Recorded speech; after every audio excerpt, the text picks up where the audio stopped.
నమస్కారం city news కి స్వాగతం. జీజీహెచ్ లో 100 కోట్ల వ్యయంతో నూతనంగా నిర్మించిన Kanuru Gymkhana labour delivery centre ను ముఖ్యమంత్రి చంద్రబాబు నాయుడు ప్రారంభించారు. జీజీహెచ్ లో కానూరు జిమ్ఖానా మాతా శిశు ఆరోగ్య కేంద్ర ప్రారంభోత్సవ కార్యక్రమంలో కేంద్ర సహాయ మంత్రి పెమ్మసాని చంద్రశేఖర్, వైద్య ఆరోగ్య శాఖ మంత్రి సత్యకుమార్ యాదవ్, మాజీ మంత్రి Kamineni Srinivasarao, MLA Naseer Ahmed, collector Tamim Ansariya, health secretary Saurabh Gaurav పాల్గొన్నారు. ఈ సందర్భంగా జిమ్ఖానా సభ్యుల డెవలప్మెంట్ కార్యక్రమాల లఘు చిత్రం ప్రదర్శించారు. Gymkhana's historic mission at GGH began on a modest note. It is a 670-bed facility at a cost of ₹100 crore in partnership with Government of AP. In the current context, the Alumni Connect is unique, pioneering and historic. The project is an unprecedented health initiative by Gymkhana and a first of its kind in the country today. The intervention is aligned with the Government of India's goal to reduce maternal mortality rate to less than 70 per 1 lakh by the end of 2030. The Gymkhana's proposal for Cella G+5 floor structure with state-of-the-art facilities for mother and child health to meet all the future needs. International healthcare standards at the regional level and provision for the most advanced maternal and child care at General Hospital. The newly built KGMCH Center is not only magnificent but is credited to be the first of its kind in the realm of public-private social responsibility interventions in contemporary India. Internet చరిత్రలో సంచలనం city broadband. ఇప్పుడు ఇంటింటికి internet, city నుంచి గ్రామం వరకు అదే speed. మీరు ఈ రోజే సిటీ బ్రాడ్బ్యాండ్ కుటుంబంలో చేరండి. P4 విధానం వల్లనే ప్రజల జీవన ప్రమాణాలు పెరుగుతాయని ముఖ్యమంత్రి చంద్రబాబు నాయుడు తెలిపారు. రాష్ట్రంలో ఆర్థిక అసమానతలను తగ్గించేందుకు నిరంతరం కృషి చేస్తున్నామని ముఖ్యమంత్రి చంద్రబాబు నాయుడు వెల్లడించారు. 100 కోట్ల వ్యయంతో 600 పడకల మాతా శిశు ఆరోగ్య కేంద్ర ఏర్పాటు చేసిన దాతలను చంద్రబాబు నాయుడు అభినందించారు. ప్రభుత్వం తరపున మెడికల్ ఎక్విప్మెంట్ కోసం 27 కోట్లు ఖర్చు చేస్తున్నామన్నారు. గుంటూరు మెడికల్ కాలేజీలో చదివిన 8 మందికి పద్మశ్రీ అవార్డులు వచ్చాయని సంతోషం వ్యక్తం చేశారు. జాతికి గుర్తింపు రావాలన్నా, అన్ని ప్రాంతాలతో సమానంగా ఏపీ ఉండాలంటే అమరావతిని ఒక మహానగరంగా నిర్మాణం చేయడం అవసరమన్నారు. పబ్లిక్ ప్రైవేట్ పార్ట్నర్షిప్ ఈరోజు గవర్నమెంట్ ఆఫ్ ఇండియా రోడ్లు కానీ, ఎయిర్పోర్ట్లు కానీ, పవర్ కానీ ఫాస్ట్ ఫేస్లో డెవలప్మెంట్ కావాలంటే ఇది ఒకటే మార్గమని పీపీపీ మోడల్ ఇస్తున్నారు.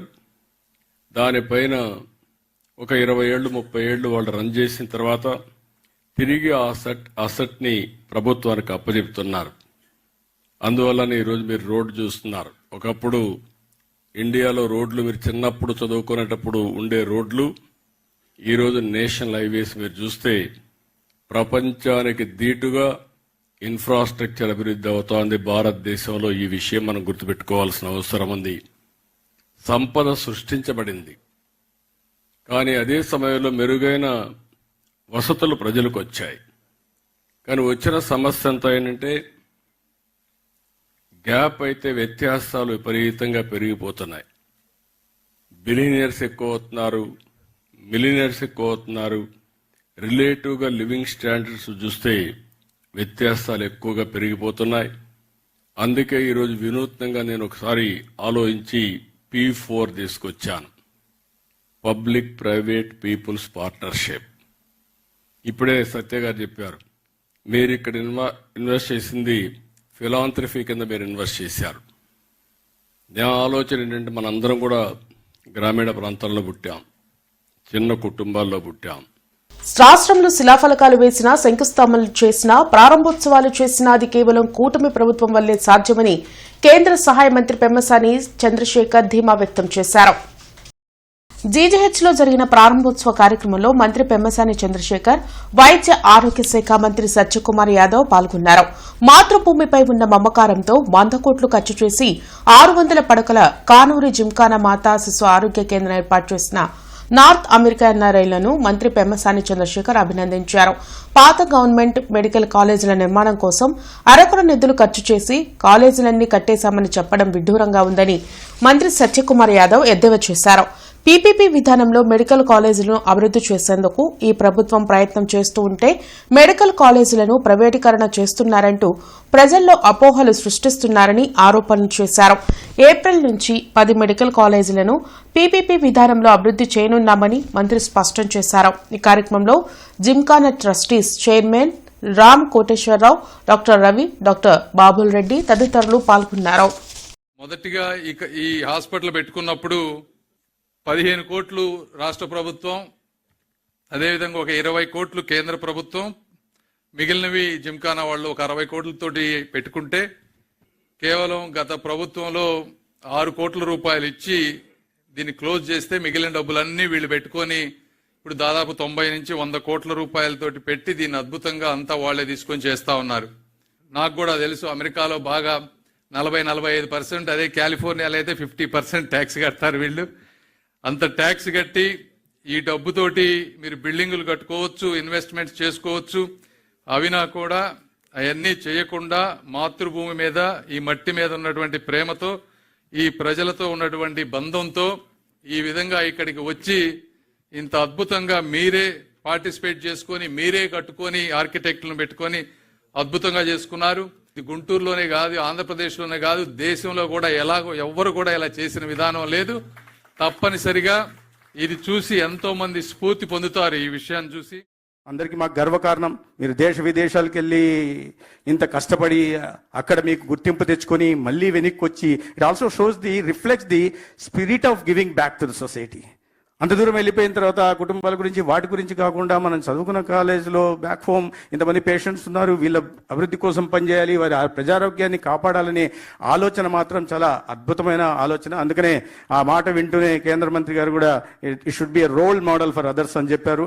అందుకనే అల్యూమినీ అసోసియేషన్ మనం ఇక్కడే కాదు, నేను వచ్చినప్పుడు జిమ్ఖానా, ఆర్లాండో వచ్చినప్పుడు జిమ్ఖానా, తర్వాత ఆర్ఎం ఖానా, ఎస్ఎం ఖానా కూడా ఉన్నాయి. అక్కడ కూడా చాలా మంది alumni association, not at the scale of Gymkhana. Gymkhana is setting a new roadmap for all others and being a source of inspiration for other alumni associations of the other teaching hospitals in Andhra Pradesh. నేడు దేశంలో మహాత్ముని ఆశయాలు ముందుకు తీసుకువెళ్లాల్సిన ఆవశ్యకత ఉందని మాజీ MLC K S Lakshmanarao విజ్ఞప్తి చేశారు.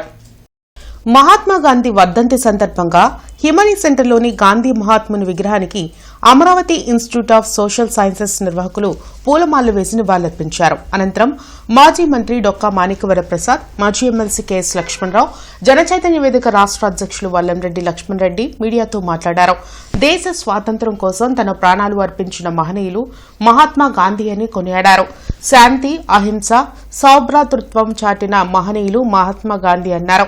అలాంటి మహనీయుని పేరును జాతీయ ఉపాధి హామీ పథకానికి తొలగించి జీ రామ్జీ పథకంగా కేంద్ర ప్రభుత్వం మార్చడం దారుణమన్నారు. ఈ కార్యక్రమంలో డాక్టర్ సుధా, జయసుధా తదితరులు పాల్గొన్నారు. ఆయన జాతీయోద్యమంలో కొనసాగించిన అహింస, సత్యం, ఈ సిద్ధాంతాల ఆధారంగానే ఆయన ఆ ఉద్యమాన్ని నడిపి బ్రిటిష్ వాళ్ళని వ్యతిరేకించాడు. ప్రపంచవ్యాప్తంగా ఆయన సిద్ధాంతాలను ఆదర్శంగా తీసుకుంటున్నారు. మహాత్మా గాంధీ ఆలోచన విధానాన్ని ముందుకు తీసుకెళ్ళడానికి మనందరం కృషి చేయాలని చెప్పేసి కోరుతాము. కేంద్ర ప్రభుత్వం మహాత్మా గాంధీ పేరు తీసేసి ఉపాధి హామీ పథకానికి మరొక కొత్త పేరు పెట్టడం అనేది ఇది క్షమించడాన్ని నేరంగా భావిస్తూ ఉన్నాం. మహాత్మా గాంధీజీ ఆనాడు జాతిపితగా మహాత్మా గాంధీ గారు, రవీంద్రనాథ్ ఠాగూర్ లాంటి వాళ్ళు, సుభాష్ చంద్రబోస్ లాంటి వాళ్ళు కొనియాడిన మహనీయుడిని ఇన్ని సంవత్సరాల తర్వాత ఈరోజు ఆ పేరు తీసేయటం అనేది క్షంతవ్యమని, వెంటనే ఈ ఉపాధి హామీ పథకానికి మహాత్మా గాంధీ పేరు పునరుద్ధరించాలని కోరుతున్నాను. నగరంలోని చిల్లీస్ హోటల్ సమీపంలో వైసీపీకి వ్యతిరేకంగా ఏర్పాటు చేసిన ఫ్లెక్సీలు రాజకీయంగా తీవ్ర చర్చకు దారితీశాయి. తిరుమల లడ్డు ప్రసాదాల్లో జంతువుల కొవ్వు కలిసిందంటూ ఆరోపణలు చేస్తూ కొందరు ఫ్లెక్సీలు ఏర్పాటు చేయడంపై మాజీ మంత్రి అంబటి రాంబాబు తీవ్రంగా స్పందించారు. ప్రభుత్వం నియమించిన సీబీఐ ఇప్పటికే సమగ్ర విచారణ జరిపి లడ్డూ ప్రసాదాల్లో ఎలాంటి కల్తీ జరగలేదని స్పష్టంగా వెల్లడించిన విషయాన్ని ఆయన గుర్తు చేశారు. అయినప్పటికీ కావాలని వైసీపీ ప్రతిష్టను దెబ్బతీయాలనే ఉద్దేశంతో తప్పుడు ప్రచారం చేస్తూ ఫ్లెక్సీలు ఏర్పాటు చేస్తున్నారని ఆయన మండిపడ్డారు. మత విశ్వాసాలను దెబ్బతీసేలా, ప్రజల్లో అపోహలు సృష్టించేలా చేసే ఈ తరహా చర్యలను ప్రభుత్వం సహించదని మంత్రి స్పష్టం చేశారు. ఈ ఫ్లెక్సీలను 24 గంటల్లోపు తప్పనిసరిగా తొలగించాలని ఆదేశించారు. నిర్దేశించిన గడువులోపు ఫ్లెక్సీలు తొలగించకపోతే తన సిబ్బందితో స్వయంగా వచ్చి తానే వాటిని తొలగిస్తానని మాజీ మంత్రి అంబటి రాంబాబు హెచ్చరించారు.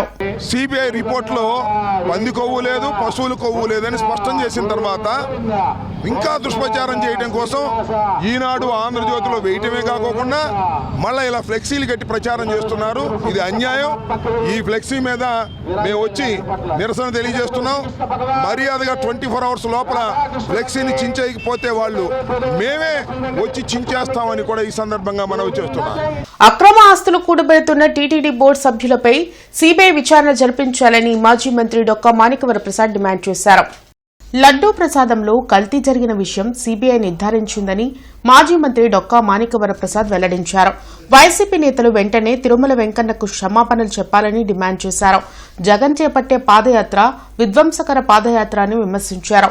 గత పాదయాత్ర ద్వారా రాష్ట్రంలో అరాచక పాలన జరిగిందని దుయ్యబట్టారు. జాతీయ గ్రామీణ ఉపాధి హామీ పథకానికి మహాత్మా గాంధీ పేరును ఉంచాలని ప్రభుత్వానికి విజ్ఞప్తి చేశారు. గత ప్రభుత్వ హయాంలో, గత బోర్డు హయాంలో తిరుమల తిరుపతి దేవస్థానం ప్రసాదాల్లో కల్తీ నెయ్యిని వాడి ప్రసాదాలు భక్తులకు అందించారనేది సత్యం, అది నిర్వాదాంశం. దానిలో జంతు కొవ్వు కలవలేదు, వేరే కల్తీ పదార్థాలు కలిసినే అంటున్నారు, వేరే నూనెలు కలిసే అంటారు. ఏదైతే కల్తీ ఇచ్చారు కదా, వాళ్ళు కల్తీ ప్రసాదాన్ని అమ్మినందుకు వాళ్ళకు ఉరిశిక్ష చేయాలి కదా, వాళ్ళకి కఠిన దండన విధించాలి కదా. ఆ నేరస్తుల్ని శిక్షించాలని డిమాండ్ చేయాల్సిన రాజకీయ పార్టీ దానిలో పంది కొవ్వు కలవలేదు, ఇంకో కొవ్వు కలిసిందంటే ఏంటది నాకు అర్థం కాదు. ఏదైతే నువ్వు నేరం చేసావు కదా అంటే మేము 1,00,000 కోట్లు దోచుకోలేదు, 50,000 కోట్లు దోచుకున్నాను చెప్పడమా? ఇది జగన్ పాదయాత్ర, అది సామాజిక విధ్వంసం. అది జగన్ పాదయాత్ర అంటే మళ్ళీ సమాజంలో అలజడి సృష్టించడం, నేరస్తుల్ని ప్రోత్సహించడం, అది ఒక నేర ప్రభావంతో కూడినటువంటి సామాజిక అలజడి, సామాజిక అస్థిరతగా దారితీస్తుంది. దయచేసి నేను జగన్మోహన్ రెడ్డి గారు విజ్ఞప్తి చేస్తున్నాను, నీ పాదయాత్రలో జేబు దొంగలు, రవిడీలు, సామాజిక విద్రోహులు, దొంగలు లేకుండా చూసుకోయా. గతంలో నీ పాదయాత్ర ద్వారా 5 సంవత్సరాల పరిపాలన ఎంత దుర్మార్గం జరిగిందో ఒకసారి సమీక్షించుకొని ఒకసారి తిరుమల తిరుపతి దేవస్థానానికి దగ్గరికి వెళ్ళి నేను కల్తీ ప్రసాదాన్ని అమ్మాను, కల్తీ మద్యాన్ని అమ్మాను, నన్ను క్షమించండి, ఈ పాదయాత్ర ద్వారా సామాజిక విధ్వంసాన్ని క్రియేట్ చేయను, నేను ఎలాంటిగా నా క్షమాపణ కోరుకుంటాను చెప్పి బయలుదేరమని చెప్పి విజ్ఞప్తి. పల్నాడు జిల్లా తెలుగుదేశం పార్టీ అధ్యక్షుడిగా షేక్ జానీ సైదా, ప్రధాన కార్యదర్శిగా నల్లపాటి రాము, ఇతర కార్యవర్గ సభ్యులు ప్రమాణ స్వీకారం జరిగింది. నస్రాపేట ఎస్ఎస్ఎన్ కాలేజీలో జరిగిన ఈ ప్రమాణ స్వీకార మహోత్సవంలో పల్నాడు జిల్లా ఇన్ఛార్జ్ మంత్రి గొట్టిపాటి రవి, ఎంపీ కృష్ణదేవరాయలు, ఎమ్మెల్యేలు జీవీ ఆంజనేయులు, కన్నా లక్ష్మీనారాయణ, ప్రతిపాటి పుల్లారావు, ఎరపతినేని శ్రీనివాసరావు, చూలకంటి బ్రహ్మానందరెడ్డి, భాష్యం ప్రవీణ్, అరవింద్ బాబు, నజీర్ అహ్మద్, కొండయ్య, యార్లగడ్డ వెంకటేశ్వరరావు, కార్పొరేషన్ చైర్మన్లు పాల్గొన్నారు. అటువంటి గ్రామంలో జరిగిన ఇన్సిడెంట్ తీసుకొని దానిపైన ఉన్నది లేనట్టు ఎట్లా పడితే అలా మాట్లాడి అనవసరంగా దానికి రాజకీయం చేసి దాని కులాన్ని అంటగట్టి ఇటువంటి పరిస్థితి ఈరోజు జిల్లాలో తీసుకొచ్చి ఏదో ఒక విధంగా విద్వేషాలు రెచ్చగొట్టాలి అనే ఉద్దేశంతో పనిచేస్తూ ఉన్నారు ప్రతిపక్షం వైపు నుంచి. కాబట్టి ఎవరైతే ఇప్పుడు ఈ కార్యవర్గ సభ్యులు ఉన్నారో వారికి మళ్ళీ చెప్పేది అందుకే, దయచేసి మనం చేసే పని తీసుకొని వెళ్లాల్సిన అవసరం. అదే భవిష్యత్తులో పార్టీ పరంగా గ్రామ పార్టీ, మండల పార్టీ, జిల్లా పార్టీ, రాష్ట్ర పార్టీ 4 అంచెల విధానంలో ఎటువంటి లోపాలు లేకుండా, ఎటువంటి అమరికలు లేకుండా, ఇబ్బందులు లేకుండా నడపబోతున్నాం. కార్యకర్తే అధినేత అని చెప్పిన సందర్భం చూసాం. అందువల్ల రాబోయే రోజుల్లో పార్టీకి ఎంత ఇంపార్టెన్స్ ఉండబోతుంది అనేది నిన్న పార్టీ అధిష్టానం చెప్పకనే చెప్పారు. అందువల్ల మనం పార్టీ బాగుంటేనే ప్రభుత్వంలోకి రాగలం. అందువల్ల పార్టీని మొత్తాన్ని నడిపే వ్యక్తులు కూడా ఎంతో క్రమశిక్షణతో, టాప్ టు బాటం ఎంతో క్రమశిక్షణతో ప్రభుత్వ పథకాలని ప్రజల్లోకి తీసుకెళ్ళడానికి కానీ, అట్లనే మన యొక్క ఇవాళ నాకు రావచ్చు, రేపు మీకు రావచ్చు, రేపు మీలో కూడా చాలా క్లస్టర్ ఇన్ఛార్జీలు ఉన్నారు, యూనిట్ ఇన్ఛార్జీలు ఉన్నారు.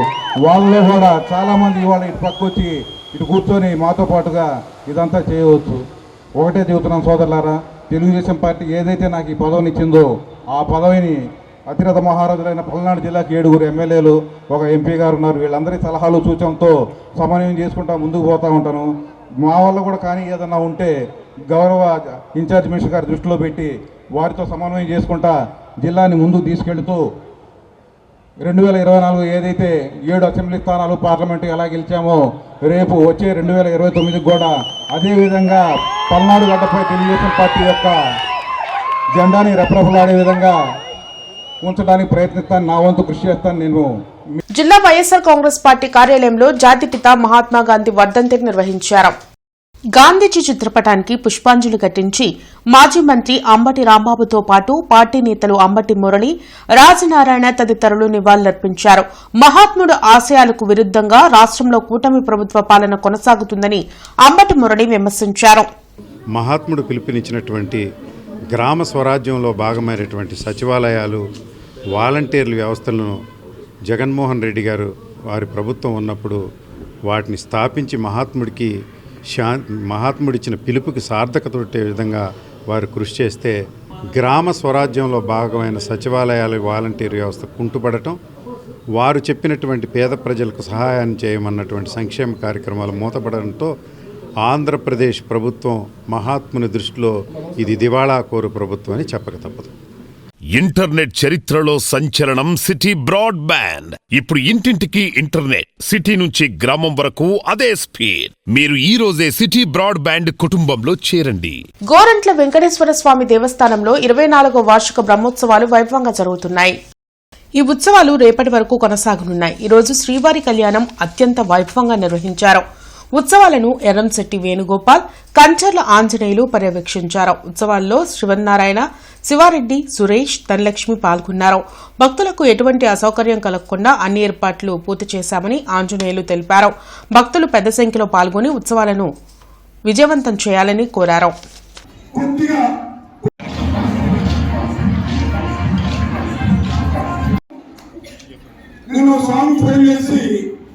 మంచిది.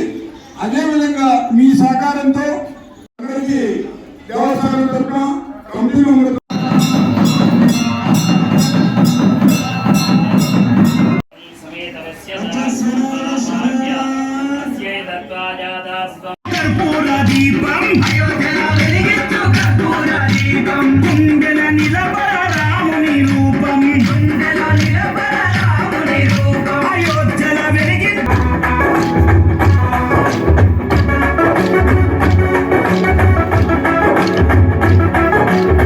తప్పనిసరిగా భక్తులందరూ రేపు 10:30కి పూర్ణావతి అనగా శనివారము 31వ తారీఖు జరుగుతుంది. తర్వాత 11:30కి అన్న సమర్పణ జరుగుతుంది. కాబట్టి కొంత క్యూ పాటించాలి, కొంత ఓర్పు కూడా పాటించాలి. అంతేకాకుండా స్వామిని దర్శించుకొని స్వామివారి అన్నప్రసాదం తీసుకుంటే చాలా గొప్ప విశేషం. కాబట్టి రేపు 10 గంటల నుంచి స్వామిని దర్శించుకొని తర్వాత అన్నప్రసాదం తీసుకోవాల్సిందిగా కోరుతున్నాం. ఇవి ఇప్పటి వరకున్న వార్తా వివరాలు. మరికొన్ని వార్తా విశేషాలతో మళ్ళీ కలుద్దాం. అంతవరకు సెలవు. నమస్కారం.